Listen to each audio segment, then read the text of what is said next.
In this video, we're going to look at just how successful the Clippers were at defending Steph Curry on Wednesday. We start off on the first play of the game, just overall for either team. And I'm going to tell you guys this right off the bat. You're going to see shot probability data in this game. Do not trust it right now. For some reason, their tagging of the players was off. For instance, you're going to see Steph Curry tags as the wrong player every now and then. Here, he hard plants, and he ends up beating Patrick Beverley backdoor right about here. Now, it seems like Beverley's out of position, but Beverley did a great job all game of hounding Curry's space. And on this play, he gets to block at the rim, and the first possession for Golden State and Steph Curry falls by the wayside. One of the best ways to defend Steph Curry is just don't give him any airspace whatsoever to A, get a shot off, or B, operate. Here, he gets some separation from Patrick Beverley, but Beverley's going to hustle his way back to Curry on the catch, which is going to force Golden State to flow into some screen and roll action with James Wiseman. However, the Clippers do a very smart thing here. Serge Ibaka is going to show high and kind of blitz Curry and force him to pass the ball rather than go up with a shot. Because of this, it forces Golden State into secondary action in their offensive set. It's a great pass by Wiseman, but Kelly Oubre is having a very bad start to the season as a three-point shooter, and this is a shot the Clippers can live with. Once again, best way to stop Steph Curry from hurting you on the offensive end is to get the ball out of his hands, and the Clippers do that here yet again. Beverley's going to be with Curry on this little curl action on the pin down from Wiseman. Beverley gets hit on the screen but does a great job of fighting over the top of this. Curry then curls it short right into the paint. Ibaka's there to meet him up high and force him to dribble the ball out. Paul George also does a great job here of showing against Curry to stop him from just turning and firing, and Ibaka's going to sit on Curry's right hip to deny him any chance of getting back to the middle of the floor. This forces Curry to throw a really nice left-handed cross-court pass, skip pass right to Kelly Oubre.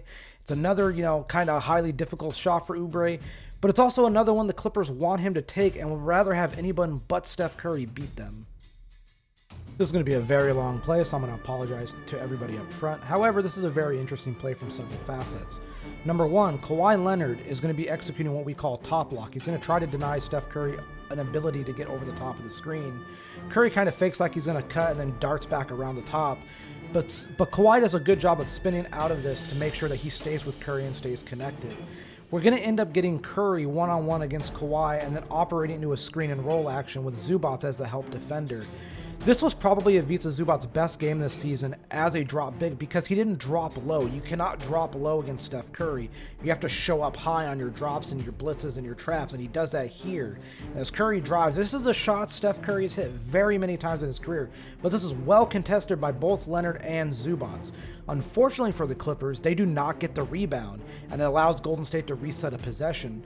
But as you watch the top of the screen here, as Curry cuts baseline, Kawhi and Paul George do a great job of communicating to not get tricked on this little switch action, and George takes Curry.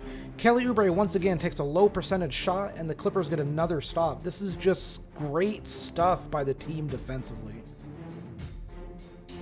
This is yet another lengthy play, so just pardon me on this one. Paul George does a great job of picking Steph Curry up early, gets his hand up to make sure Steph doesn't just pull up in transition. But Lou Williams here is the star. He recognizes Curry's hopping into a three-point shot and jumps all over this. Paul George and Lou Williams contest this shot. It is not 32% shot probability. For some reason, Court Vision addressed this as Draymond Green. That's probably closer to 40. It is Steph Curry, the greatest shooter of all time, after all. Offensive rebound, but watch Zubac here. As the screen happens, Zubac steps up high. He's going to force Curry to put the ball on the floor. Now, as Zubac does get beat, Kawhi Leonard recognizes he needs to dig down and help, and he does, and he comes over from the weak side to deliver a very nice block. Golden State does also corral this ball, but it's going to end up in yet another poor Kelly Oubre low percentage shot. This is the type of stuff the Clippers wanted to get all night out of the Golden State offense, and it worked beautifully on this entire possession. Yet again, what's the best way to stop Steph Curry from beating you? Don't let him shoot. Swarm him. Stop him from getting shots off. Force others to beat you.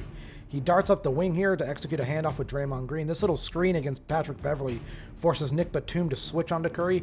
The switch is done very well. Batum then trails over the top of the screen perfectly, and Serge Ibaka shows up high enough here to force the ball out of Curry's hands and into the hands yet again of Kelly Oubre, who once again is going to take a very poor shot as Nick Batum face guards and ball denies Steph Curry at the top. Perfect defensive possession by the Clippers. Even when Steph Curry gets a chance to score, just swarm, make sure that he gets off difficult shots. Nick Batum is up at the top of the screen guarding Curry, and he's in what we call top lock position. He's trying to ball deny Curry from, coming back to be able to receive the handoff or anything. But he is going to receive it after a little screen from Draymond. However, Batum does a great job here of showing his length to Curry to be able to force him to not put the ball up. This forces Curry to drive through the teeth of the defense. Patrick Beverley stays in perfect position here and guards against this Steph Curry floater, and he ends up also helping force the miss against a great scorer. This is the play that in the last video, which was the Patty Mills video, killed the Clippers. Here, Patrick Beverley gets a little bit hung up on the screen, but look at Serge Ibaka come up here to jump up to meet Curry. Clippers did not do this against Patty Mills nearly enough. As Curry drives, Ibaka stays with him, and he gets up to contest the shot perfectly and end up helping to force the miss. The ball goes out of bounds to Golden State.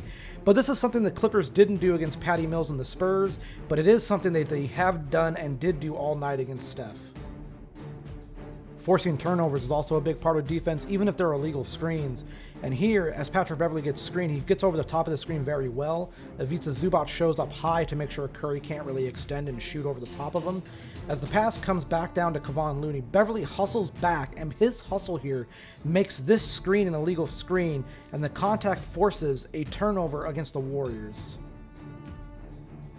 The Clippers start this possession, switch the action with Curry, now getting Kawhi Leonard onto him, and he's top blocking him, face guarding him, trying not to let him get the ball over the top of the screen.